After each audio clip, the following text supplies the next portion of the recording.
علمی point number 1، بھائیو اس بات پر اجماع ہے کہ ہر صاحب نصاب عاقل اور بالغ مسلمان پر اس کا جو بچت والا مال ہے جس پر سال گزر جائے، قمری سال، لیونر ایئر، تو سال میں ایک دفعہ زکوٰۃ دینا اس پر فرض ہے۔ اس پہ پوری امت کا اجماع ہے، اہل سنت کا، اہل تشیع کا، جتنے اہل سنت کے آف شوٹس ہیں، حنفی، مالکی، شافعی، حنبلی، اور اسی طریقے سے اہل تشیع کے اندر چاہے وہ زیدیہ فرقہ ہو، اثنا عشری ہو، سب کا اس پر اجماع ہے کہ یہ زکوٰۃ دینی ہے ہر اس مسلمان نے جو صاحب نصاب ہو جائے سال میں ایک دفعہ، جب وہ اس تھریش ہولڈ پوائنٹ کو کراس کر جائے جسے ہم نصاب کہتے ہیں۔ اس حوالے سے اگر کوئی شخص یہ زکوٰۃ دے دے گا تو پھر کنز یعنی مال کا جوڑنا اس کے لیے جائز ہو جائے گا، خزانہ جمع کرنا جائز ہو جائے گا اگر وہ ریگولرلی زکوٰۃ دے گا۔ ادروائز آپ نے پچھلی دفعہ سورۃ التوبہ کی آیت نمبر 33 اور 34 اور 35 کے کانٹیکسٹ میں سن لیا کہ یہ مال جو ہے سونا اور چاندی، یہ گرم کر کے ان لوگوں کے ماتھوں پر داغے جائیں گے اور ان کے پہلوؤں پر، ان کے پیٹھوں کے اوپر جو لوگ زکوٰۃ نہیں ادا کرتے۔ پچھلی دفعہ میں نے ڈیٹیل سے 73 منٹس اسی بھی تو گفتگو کی تھی۔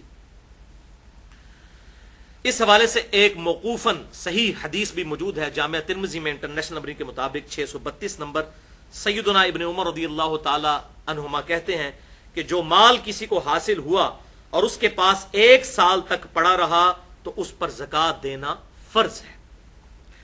امام ترمذی رحمۃ اللہ علیہ نے پھر اس کے ساتھ اہل علم کے کامنٹس بھی نقل کیے ہیں اس حوالے سے کہ اگر سال گزر گیا، سال گزرنے سے جسٹ تھوڑی دیر پہلے اگر اس صاحب نصاب کے مال میں کوئی اور مال ایڈ ہو گیا تو کیا صرف سال گزرنے والے مال پر زکوٰۃ دے گا یا پورے مال پر دے گا؟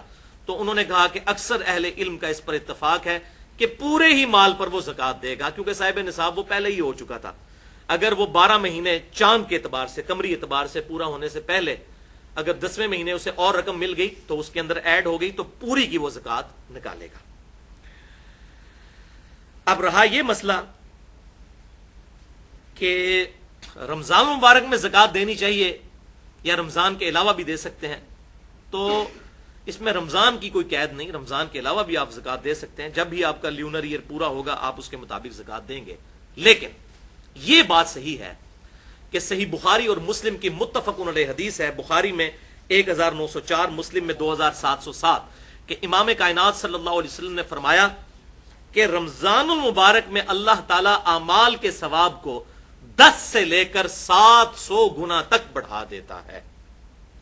چونکہ رمضان میں ثواب اعمال کا بڑھ جاتا ہے 700 گنا تک، اور اللہ چاہے تو کسی کے لیے اس سے بھی زیادہ بڑھا دے، لہٰذا بہتر یہی ہے کہ رمضان مبارک میں زکوٰۃ نکالی جائے، چوپڑیاں نالے 2 ٹھیک ہے۔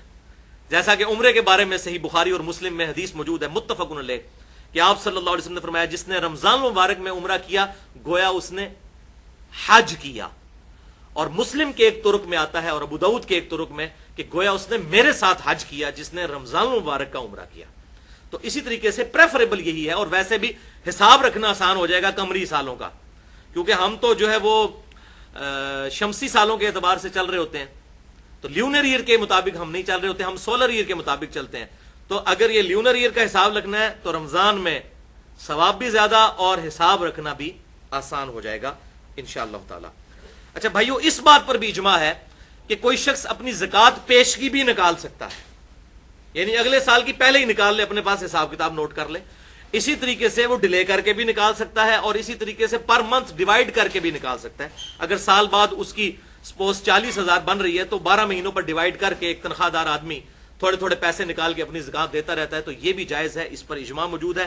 اور امام ترمذی رحمۃ اللہ علیہ ایک حدیث بھی لے کر آئے انٹرنیشنل نمبر کے مطابق 679 نمبر، اور ابو داؤد میں 1624، اور امام ترمذی نے اس کے ساتھ اہل علم کے کامنٹس بھی نقل کیے ہیں کہ زکوٰۃ پیشگی بھی عطا کی جا سکتی ہے، اس میں اللہ تعالیٰ نے آسانی دی ہے۔ علمی پوائنٹ نمبر 2، اجماع کی روشنی میں اور صحیح الاسناد احادیث کی روشنی میں کن کن چیزوں پر زکوٰۃ واجب ہے، ان کا نصاب کیا ہے اور کتنی زکوٰۃ نکالنی ہے، یہ تینوں چیزیں، یہ انشاءاللہ اب ہم اس علمی پوائنٹ نمبر 2 میں سننے کی سعادت حاصل کریں گے۔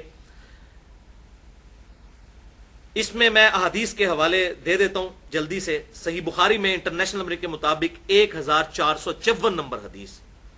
یہ ڈیٹیلڈ حدیث ہے تقریباً 2 صفحوں پر, اور تقریباً زکوٰۃ کے 80% مسائل اس صحیح بخاری کی حدیث سے ثابت ہوتے ہیں. یہ بیسیکلی سیدنا ابو بکر الصدیق رضی اللہ تعالیٰ عنہ کا خط ہے جو انہوں نے حضرت انس ابن مالک کو لکھا تھا جب انہیں بحرین کا گورنر بنا کر بھیجا. تو یہ خط لکھا انہوں نے اور کہا کہ اللہ کے محبوب صلی اللہ علیہ وسلم کو اللہ تعالیٰ نے زکوٰۃ کا یہ نصاب بتایا ہے, اور یہ زکوٰۃ مسلمانوں سے لینی ہے, غریبوں سے لے کر امیروں سے لے کر غریبوں میں تقسیم کرنی ہے. وہ بڑا ڈیٹیل خط ہے, 1454 صحیح بخاری کے اندر 80% مسائل زکوٰۃ کے اس حدیث سے ثابت ہوتے ہیں. دوسری حدیث ہے 1459 صحیح بخاری میں ہی, صحیح بخاری میں 1483 اور 1499. اسی طریقے سے صحیح مسلم میں 2263, 2265, 2268, اور اس کے علاوہ بھی جامعہ ترمذی میں, سنن ابی داؤد میں, سنن نسائی, سنن ابن ماجہ, الموطا امام مالک, مسند امام احمد اور بھی احادیث کی کتابوں میں ڈیٹیل کے ساتھ الحمدللہ زکوٰۃ کے احکام و مسائل موجود ہیں. ان کی روشنی میں اور اجماع امت کی روشنی میں کل 10 چیزیں ہیں جن پر زکوٰۃ نکالنا واجب ہے. 10 چیزیں. اب میں یہ 10 کی 10 چیزیں بیان کروں گا تیزی سے, اور ان چیزوں کے نام بتاؤں گا. نمبر 1, نمبر 2 ان کا نصاب, وہ تھریش ہولڈ پوائنٹ کیا ہے جو کراس ہو تو اس کے بعد زکوٰۃ شروع ہوتی ہے, اور نمبر 3 یہ بھی بتاؤں گا کہ کتنی کتنی زکوٰۃ نکالنی ہے ان چیزوں پہ. نمبر 1, سونا, گولڈ. گولڈ اگر کسی کے پاس 20 دینار ہو تو سال میں آدھا دینار اس کی زکوٰۃ دینا ضروری ہو جاتا ہے. 20 دینار آج کل کے دور کے اعتبار سے 7.5 تولے سونا بنتا ہے, اور 1 تولہ 11.664 گرام ہوتا ہے. گرامز میں یہ نصاب بنے گا 87.48, 87.48 گرام. جب کسی کے پاس اتنا گولڈ جمع ہو جائے تو اس نے اس پہ زکوٰۃ دینی ہے. کتنی دینی ہے؟ 2.5%. اور 2.5% نکالنے کا بڑا آسان طریقہ ہے کہ جو اس کی مالیت بن رہی ہے اس کو 40 پہ تقسیم کر دیں تو 2.5% آ جائے گا. 40 پہ تقسیم کرنا ہے. دوسری چیز وہ ہے کرنسی. روپے کی شکل میں, ڈالر کی شکل میں, پاؤنڈ کی شکل میں, ریال کی شکل میں, کسی بھی شکل میں کرنسی. کرنسی چونکہ سونے کا ایکویلنٹ ہے, انشاءاللہ یہ اگلے پوائنٹ میں ڈیٹیل سے اس پہ بحث بھی کروں گا. یہ وہ چیز ہے جو مولوی چھپاتے ہیں اور چاندی کا نصاب لوگوں کو بتاتے ہیں تاکہ اپنی تجوریاں بھریں. حالانکہ چاندی کے نصاب سے تو ایک صحت مند جو ہے وہ بکرا بھی نہیں خریدا جاتا, جبکہ بکرے کا نصاب جو ہے بکریوں کا وہ 40 بکریوں سے شروع ہوتا ہے. وہاں 40 بکریوں سے زکوٰۃ شروع ہوتی ہے, اور یہ لوگ 38,000 روپیہ جو چاندی کا نصاب بن رہا ہے اس کے اوپر زکوٰۃ بتا دیتے ہیں. وہ انشاءاللہ اگلی دفعہ اس میں اگلے پوائنٹ میں بتاتا ہوں. تو کرنسی جو ہے یہ بھی سونے کے ایکویلنٹ ہے, لہٰذا وہی نصاب ہوگا 7.5 تولے سونا یا 87.48 گرام, اور اس پہ بھی 40واں حصہ یعنی 2.5% ادا کرنا ہوگا. تیسری چیز ہے چاندی. اگر کسی کے پاس ہو, جیسے کہ ابھی یہ آرٹیفیشل جیولری کا بھی رواج ہے اور چاندی کا بھی لوگ کام کرتے ہیں, تو چاندی کا نصاب ہے 200 درہم پر 5 درہم. چاندی کا نصاب 200 درہم پر 5 درہم ہے. تو یہ آج کل کے 200 درہم اگر چاندی کے وہ کیلکولیٹ کیے جائیں تو یہ 52.5 تولے چاندی بنتی ہے. اور اگر گرامز میں اسے 11.664 والا فارمولا لگا کر کیلکولیٹ کیا جائے تو 612.36 گرام یہ بنتا ہے چاندی کا نصاب. اس پہ بھی 40واں حصہ دینا ہوگا. 40 پہ تقسیم کریں گے یا 2.5% نکال لیں. چوتھی چیز ہے مال تجارت. مال تجارت سے مراد ہے کہ اگر کوئی شخص کسی کی دکان ہے, اس میں اس نے کپڑا رکھا ہوا ہے, یا میڈیکل سٹور ہے, اس میں اس نے ادویات رکھی ہوئی ہیں جو اس کے پاس رہتی ہیں, جو اس نے کاروبار کے اندر اپنا سارا مال لگایا ہوا ہے اور وہ سٹور کی انوینٹری کی فارم میں موجود ہے. اسی طریقے سے کمرشل پلاٹس ہیں کسی کے پاس, بیچنے کی غرض سے وہ پلاٹس خریدتا ہے. ویسے اگر پلاٹ ہے کسی کے پاس, جب تک اس پہ زرعی زمین کے اوپر کاشتکاری نہ کی جائے تو اس پہ زکوٰۃ نہیں بنتی, وہ تو کاشتکاری کے اوپر زکوٰۃ ہوتی ہے اگر کی جائے, ورنہ کوئی نہیں. لیکن کمرشل پلاٹس بیچنے کی نیت سے جو لیے جاتے ہیں, چاہے پراپرٹی ڈیلر لے یا عام آدمی اپنی سیونگ کو یہ کر لے, چلاک بننے کی کوشش کرے کہ وہ سونے کی بجائے پلاٹ خرید لے اور کہ جی میرے پاس سونا تو نہیں, زکوٰۃ نہیں لگے گی, تو بھائی عقل آپ کی بھی نہیں کام کرتی کہ سیونگ کے اوپر زکوٰۃ ہے. اللہ تعالیٰ کو تو دھوکہ نہیں آپ دے سکتے, اپنے آپ کو دے سکتے ہیں. تو کمرشل پلاٹس جو انسان نے خریدے ہوئے ہیں سیونگ کے طور پہ, ان کی بھی کیلکولیشن پر سونے کا نصاب لگے گا. اور اسی طریقے سے دکان کے اندر جو مال ڈالا ہوا ہے اس پہ بھی 40واں حصہ زکوٰۃ دی جائے گی. 5ویں نمبر پہ ہے زمین کی پیداوار.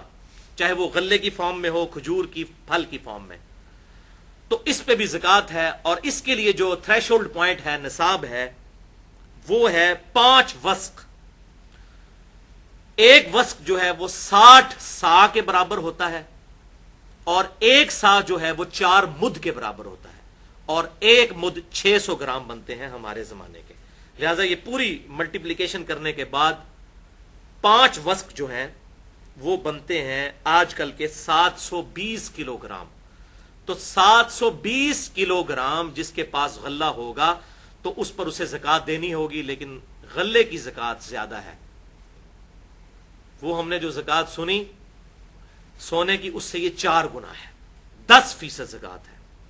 اور وہ اس صورت میں 10% ہے، اسے عشر بھی کہتے ہیں، کہ اگر زمین کی پیداوار کو جو پانی ہے وہ بارانی ہو، زمین اس کی یعنی نیچرل اریگیشن ہو، بارش کے ذریعے یا نہر کے ذریعے پانی اس کو لگتا ہو، جس پہ اس کا اپنا خرچہ کوئی نہ آتا ہو، تو پھر عشر دیں گے 10واں حصہ، 100 میں 10 روپے. تو یہ 720 جو ہے اس کو آپ ڈیوائڈ کر لیں 10 کے اوپر، تو یہ 72 kg اس میں سے زکات نکالنی ہوگی. اگر زمین جو ہے وہ کنویں کے ذریعے سیراب کی جاتی ہے، ظاہر ہے اس پہ بجلی کا بل بھی دینا پڑے گا، آپ خود بھی اس پہ خرچہ کر رہے ہیں، تو شریعت نے اس میں آسانی دی ہے کہ پھر آدھا عشر دینا ہوگا، یعنی پھر زکات جو ہے وہ 5% رہ جائے گی. اس طرح 10%، اس طرح 5%. چھٹی چیز ہے شہد. شہد پہ بھی عشر ہے جس طرح کے غلے کے اوپر ہے، لیکن وہ اس کا تھریش ہولڈ پوائنٹ ہے 10 مشکیزیں. اگر شہد ہو تو اس میں سے 1 مشکیزہ اللہ کی راہ میں خرچ کرنا ہوگا. یہ تو خیر مطلب یوزل اس طرح استعمال نہیں ہوتی ہیں آج کل چیزیں. 7ویں چیز ہے اونٹ. اونٹ کا نصاب جو ہے وہ صحیح بخاری اور مسلم کے اندر آیا ہے، اور بخاری کی اس ڈیٹیل حدیث میں 1454 نمبر کہ 5 سے کم اونٹوں کے اوپر زکات نہیں ہے. 5 اونٹ جس کے پاس ہوں گے تو اس کی زکات شروع ہو جائے گی. 5 سے لے کر 24 اونٹوں تک ایک ہی زکات نکالنی ہوگی. اور وہ کیا نکالنی ہوگی؟ ایک بکری دینی ہوگی. نارمل بکری ایک، یہ زکات بنے گی. لیکن جیسے ہی 25 اونٹ ہوں گے تو 25 سے لے کر 35 تک اگر یہ اونٹ پہنچ جاتے ہیں تو پھر آپ کو یہ 35 اونٹوں کے اوپر 1 سال کی اونٹنی جو ہے یہ زکات کے طور پر نکالنی ہوگی. اور اس پہ بھی اجماع ہے کہ اس کے بدلے سونا یا کرنسی بھی دی جا سکتی ہے اس کی ویلیو کیلکولیٹ کر کے. 8ویں چیز ہے گائے.